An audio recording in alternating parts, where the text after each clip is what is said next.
Chapter 14, a little more detail on the pH scale. You might ask yourself the question, does pure water have any ions? These ions will be formed by the breakup of water into hydrogen ions and hydroxide ions. Since water does not conduct electricity, there seem to be no ions, or at least very few. Well, the answer is yes, water does have ions. It has hydrogen ions to the effect of 1 times 10 to the minus 7 moles in a liter of water. And this is because with the molecule, this bond breaks and you get the hydroxide ion and the hydrogen ion. A liter, just looking quickly at how many, liter of water contains 55 moles using Avogadro's number. That's 3.34 times 10 to the 24 molecules of water in a liter. And that's 33 septillion molecules. Since 1 times 10 to the minus 7 moles in a liter are broken up, we can calculate that number. The moles times Avogadro's number gives 6.022 times 10 to the 16, or 60 quadrillion broken up molecules. So you can see that over the total molecules divided by the broken up ones indicates that we have 5.55 times 10 to the 8 molecules broken up. This translates to 1 molecule every half a billion. It's simply not enough to conduct electricity. However, it is important to know that the ion product of the concentration of hydrogen and hydroxide is always constant. Self-ionization occurs only to a very small extent in pure water. And for pure water at 25 degrees, the hydrogen ions equal to hydroxide ions equal to 1.0 times 10 to the 7 moles, where the brackets mean moles per liter. The ion product is constant. It's called Kw. And for water, it's the concentration of hydrogen ions times the concentration of hydroxide ions. Multiplying those concentrations together, the Kw is equal to 1.0 times 10 to the minus 14. In a neutral solution, the hydrogen ions equal to the hydroxide ions in concentration. How can you use Kw in calculation? Well, you might be asked to calculate the hydroxide ion in a solution whose hydrogen ion concentration is 7.5 to 10 to the minus 5, and determine if this is an acid or base or neutral. So this is what you're given, the concentration of hydrogen. This is the ion product, the Kw. And so making the substitution of the concentration of hydrogen in here and solving for the hydroxide yields that the hydroxide ion constant is 1.3 times 10 to the minus 7. Compare that to the concentration of hydrogen, and you can see the hydrogen is much greater than water. So this is an acid solution. A reminder that you enter numbers like this in your calculator is 1.3. Enter the exponent -10. So we have something important called the pH and the pOH scale, and they're a way to express acidity or basicity. In general, if the pH is less than 7, it's acid. pH greater than 7 is basic, and pH equal to 7 is neutral. So these would be here, the acids, red because of litmus, and the bases, blue, based on litmus colors. So neutral is right here in the middle. Let's talk about logs and p-logs. Actually, not this kind of a log. A log is the exponent of 10, or the power you must raise 10 to get the number. Example, 10 raised to the 0 power is 1. Therefore, the log of 1 is 0. Or 1 times 10 to the 3, or 1,000, the log of 1,000 is 3.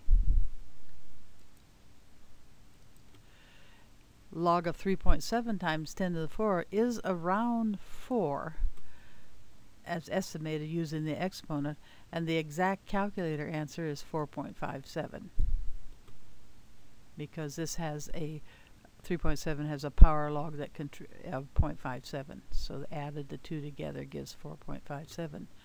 The definition of p log is the negative of the log of a number. For example, p log of 1,000 would be -3, since its log is 3.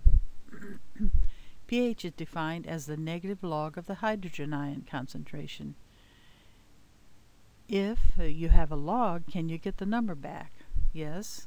Simply raise 10 to the power of the log.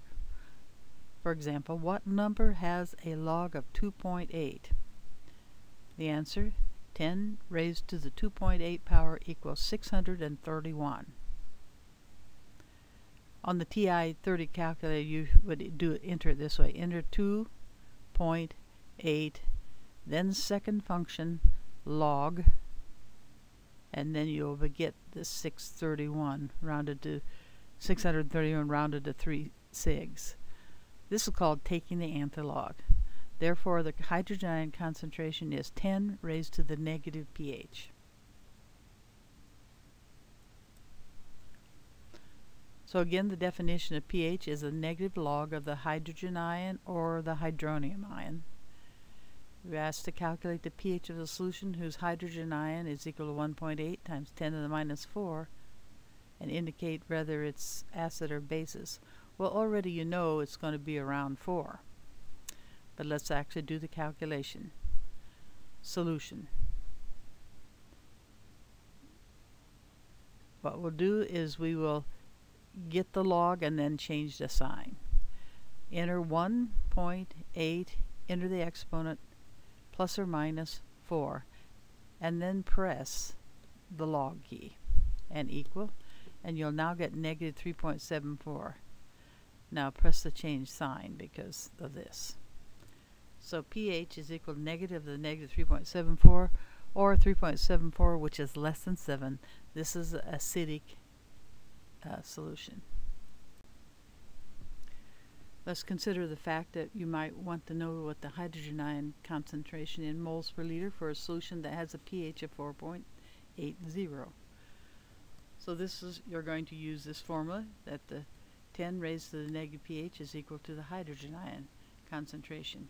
So given the pH is 4.8, the solution is take 10 and raise it to the negative pH. Using your TI-30 calculator, you enter the number 4.8, change sign, second function, log, and you'll get the answer 1.58 times 10 to the minus 5. Remember, note that the second function log is 10 raised to the x, where x is what you have in the window. Okay. So the answer is 1.6 times 10 to the minus 5 molar. It's the two significant figures. Briefly, the reason it's two significant figures is in a log such as 4.80, the 4 is the characteristic and the 0.80 is the mantissa.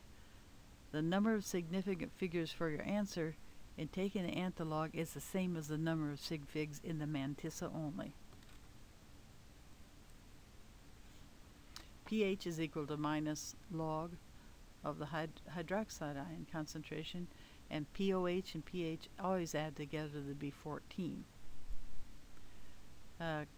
Calculate the POH of a solution that has this hydroxide ion concentration, 1.8 times 10 to the minus 4 molar, and indicate whether it's acid or base. So here's your given hydroxide concentration. Here's the solution. The POH is negative log of the hydrogen concentration. So you go ahead and enter the number 1.8 EE, change the sign for second function log, and it gives a negative 3.74. Change its sign because of this sign, and you get the POH is equal to 3.74. But you do need the pH to match it on the scale of 1 to 14.